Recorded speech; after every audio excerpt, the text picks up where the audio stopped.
Hello, welcome back to Alex Reacts. Today I'm back to Dianaankudinova. I'm listening to the soundtrack from the movie Dune. I did a little bit of research. This is Paul's Dream. I heard the original. I even heard the original live, performed by Lar Kotler. Um, and now I'm just going to go into the one with Diana. I also watched both of the movies yesterday. I haven't watched Dune before. Well, I haven't watched it in its entirety, so I wanted to understand what Paul's Dream is all about, to be able to understand what Diana is singing about.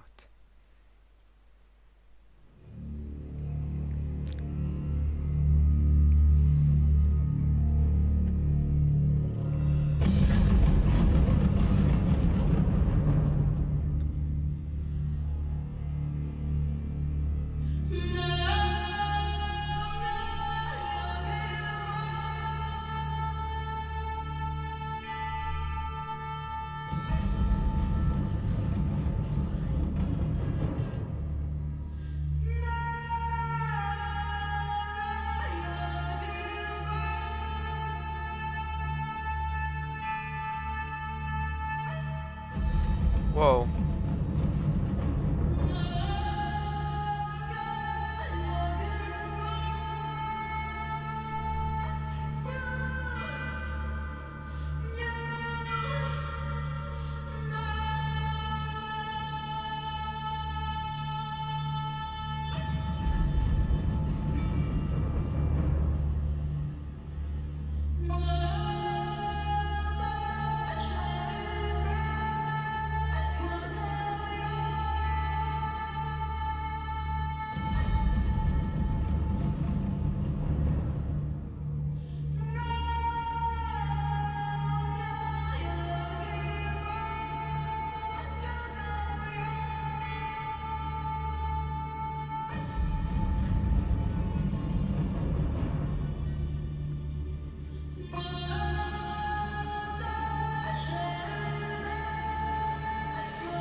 Okay, this is wow. Couple of things. First off, she starts with a huge belt, which isn't something that I'm used to when it comes to her. She usually starts slowly and then kind of dives into these great big sounds. Um, Another thing is this orchestra is doing a great job because, from what I understand, in order to make this music sound alien enough, you kind of Hans Zimmer had to include some weird instruments, and they were doing some digitalization, and this seems to be completely live. So kudos to the orchestra as well for making this atmosphere the same, even though I don't know if they're using the same instruments, and definitely doesn't sound like they're using digitalization here, except in the visuals. Her dress is I can't say stunning because it's not beautiful as much as it fits the sort of prophetic meaning of the song, the growth of Paul throughout well, the movies. I haven't read the books yet. Um, and what I love about her voice is it's very high and at the same time it's very deep. I don't know how she does that, or if there's anything other to it than just the color of her voice. But it's amazing. It's high up, but there's always that kind of droning tone underneath that's going on. This is wow. Sorry.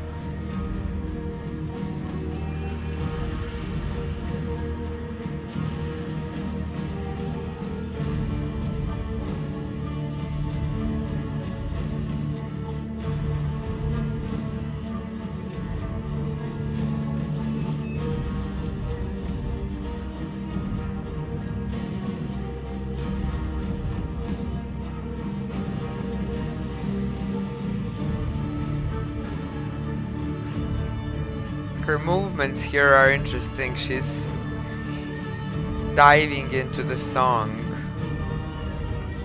kind of letting go of herself.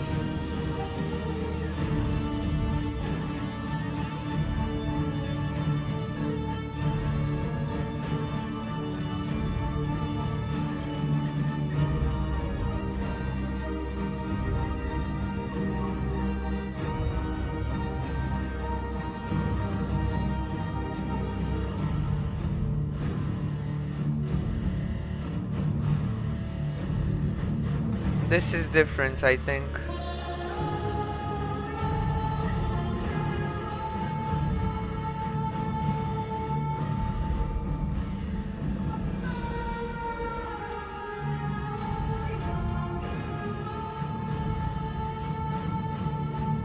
Ooh.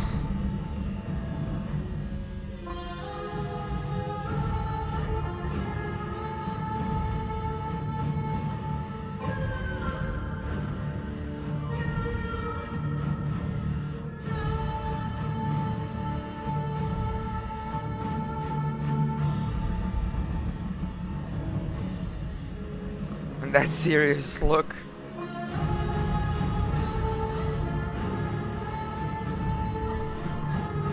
Ooh.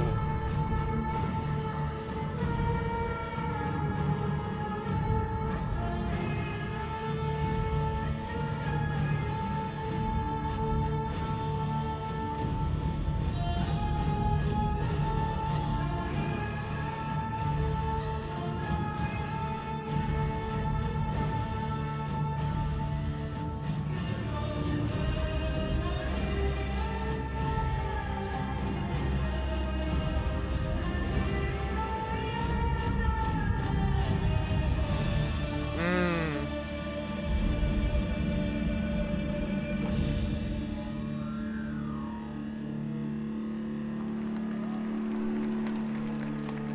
I agree. Okay, in every way, this is hard to do live. This song, from what I understand, was meant to sound non-human. Um, and she made it sound that way. And the orchestra did too. I have to give props to the orchestra.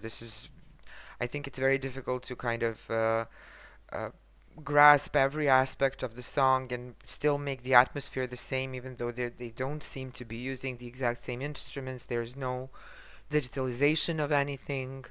There is a difference in Lars' voice versus Diana's, of course. Lar was using a bit of a rasp or some gritty quality to her voice to convey this, I don't know, omen, or I don't know what you would call it, realization of Paul. Whereas Diana is using something that I've heard her use in Rechenka as well. Uh, Her earthy sound, the sound of nature, uh, kind of rising from the ground. Um, it sounds further away than the original. It sounds like it's coming from afar and kind of engulfing you, whereas the original sounded more like it's coming from the inside and breaking you to bits and pieces. Both sound really beautiful and both sound a little scary, a little terrifying, um, very, I don't know. Um, Watching the movies and seeing the moments when this song comes up, uh, it's always when Paul is growing another step into this Messiah figure.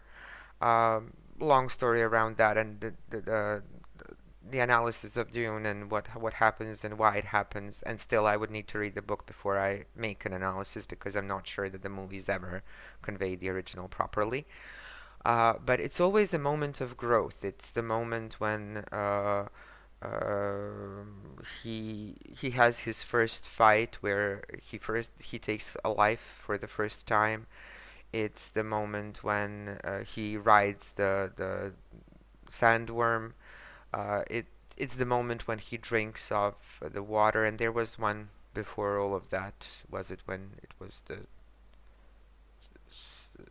sound he made, when he used the voice? I'm not sure what was the first one, but this Diana's singing, uh, to me at least, sounds like all of those things are coming from outside of Paul at him, whereas in Lars singing, it sounded like it's breaking out of him, uh, going outward from the inside out. Um, I don't know why I have that feeling. It's just maybe because Diana's voice sounds like the voice of the universe, and Lars' voice sounds like a struggle that Paul is overcoming and fighting it because of that grit thing. Mm, I can't be sure why I feel that way. This is just what's coming to mind. Um, I'll stop here. There's not much more to analyze except to say again, Diana's voice is amazing with that really low tone overlapping with this really high tone that's coming out of her. And it's so round and so strong, and at the same time, it kind of breaks through you and splits you. Really beautiful and really scary. Thank you so much for watching.